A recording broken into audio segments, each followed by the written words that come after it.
How's it going, Meeker Extreme? I hope everyone had a good Christmas and soon to be a happy new year. Figured I'd do something a little different and do a voiceover. I haven't really done these too much before, so bear with me. The main part of this video is I figured to show you some cool areas I've ridden, like this Peach Valley in Montrose, Colorado, but also to give thanks to the various riders I have met over the years.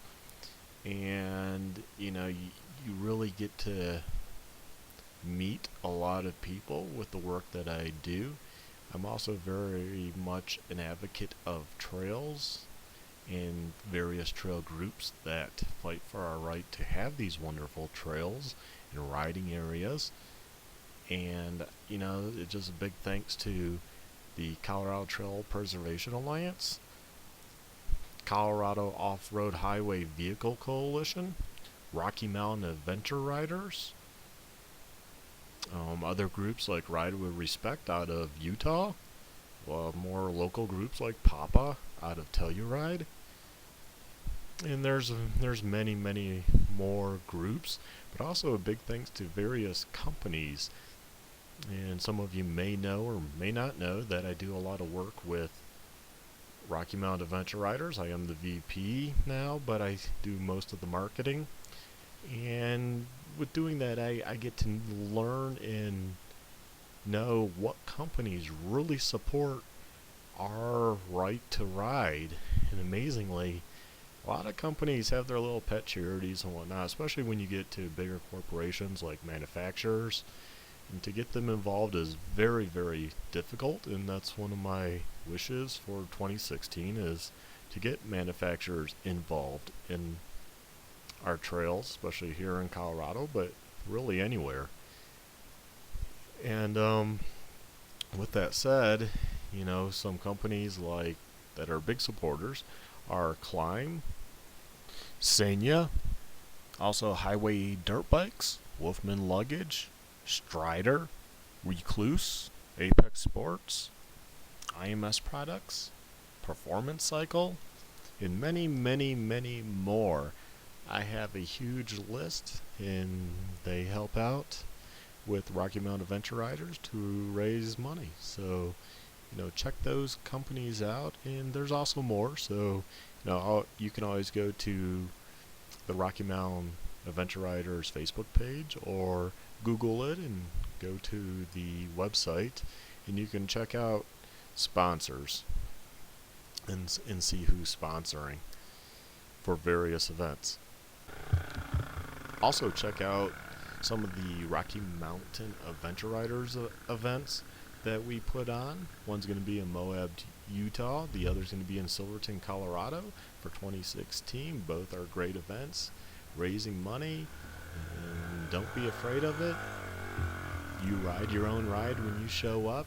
It's not like there's 30 people going down a trail. In fact, we try to keep those numbers limited to various trails.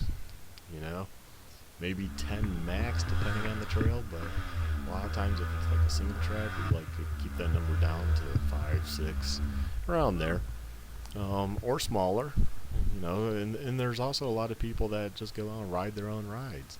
You show up, you raise your hand, you say, hey, I'm going to do Black Bear Pass tomorrow, and you might get 4 other people that want to go with you. And maybe none of you've done it before, but it's always great to have company, a little bit safer in numbers. So we encourage that. You don't have to be the lone wolf out there by yourself and worried whether you're going to break a leg or not. So our events are not the type where you're going to have 50 people on a trail. I've never seen that, and we would not even like to see that, because that in the eyes of the Forest Service and other trail users that are out there, that just looks really bad. So come out, support us, and that's all I'll do for that preaching.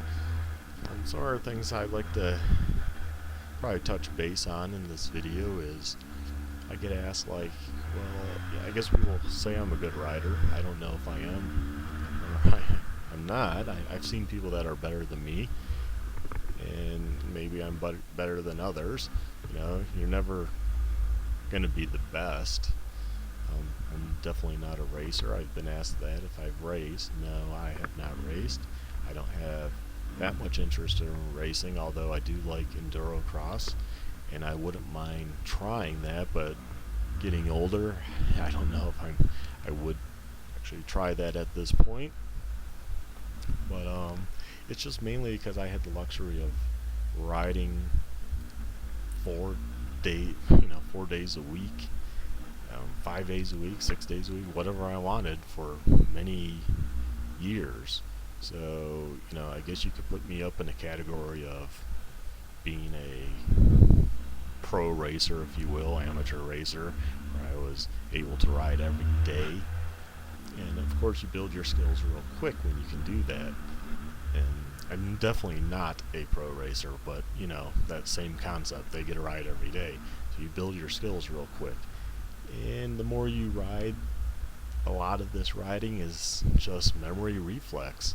And as you can see, as you're listening to me, watching my video, for me, it just becomes second nature riding the bike, and I don't really think about what I do. And a lot of times when I have to stop and think about something, that's when I start psyching myself out. Can I make it up that? Can I make it down that? Can I go along this ledge that has a drop? You don't want to think about that stuff. If you just keep going, you're actually going to do a lot better than stopping and analyzing every little thing. And a lot of times, just keeping your speed up, knowing when to stand on the pegs, when to sit down, knowing your bike, when you need to pull in the clutch, or analyzing the terrain as you're riding, that, if I hit that, and what's the tire going to do? Thus, it leads into how do the tires you're running handle that terrain. If it slides on a, off-camber hill, then you be prepared for that. You know it's going to slide down, so it's not a surprise to you. And like I said, a lot of the riding is just memory reflex, like anything, and it's just the more you do of it, the better you get. And that's pretty much all it is. And so, hey, for 2016, guys, get out there, just practice, ride. And it's not even really practicing, just ride. Just go ride your ride and challenge yourself by doing a little bit harder and trying a little bit different techniques and see what works for you, because everyone's different. Here's a little fun video I did at an area called Penrose Commons OHV area down in Penrose, Colorado. This trail is called an Independence Trail. It is a 5-star rock crawling trail. It is extremely hard. The funny part is, the guy I'm with, he's on a KTM 640. Now, he thought I wanted him to go down this trail. I just pulled up to show him the sign. He went on by me, and so I pretty much said, well, I guess I'm going down this today. And I went down it. Actually, this is the first time I had ever been down the trail, and it was amazing. An amazing trail. It's very, very hard, especially the ending, because it's like the set of waterfalls. Unfortunately, the camera, I ran out of battery before we could get us doing that. I thought I did pretty good that day doing it. His bike actually died and he couldn't start it. Luckily, some rock crawlers were able to wench him all the way to the top. Awesome guys. They helped out a lot. They were kind of funny. They said, wow, you guys are doing it the hard way. And yes, riding Independence Trail is the hard way.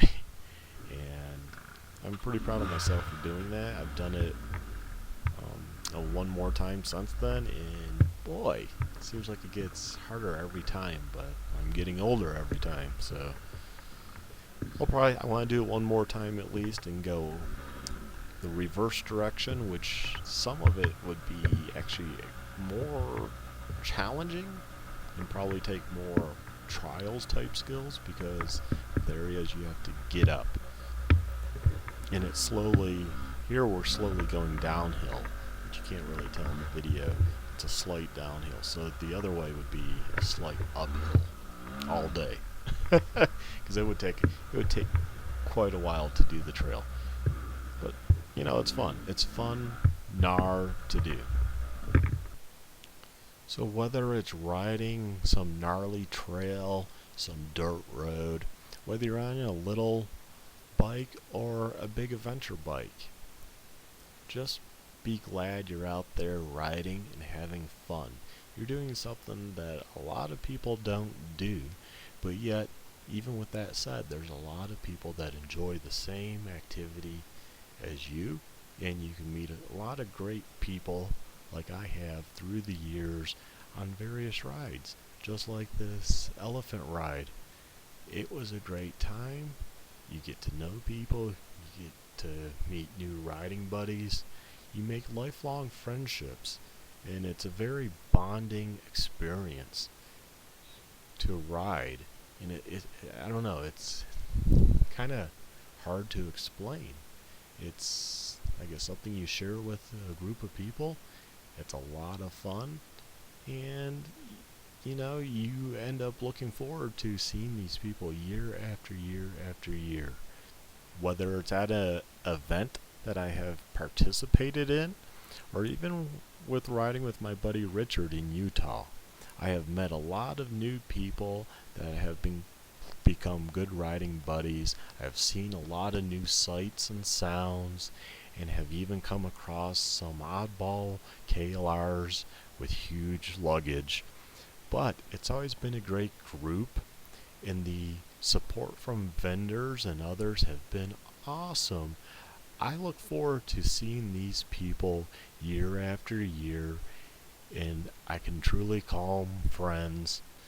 So I hope I get to see you at a future Rocky Mountain Adventure Riders event, or even just hang out.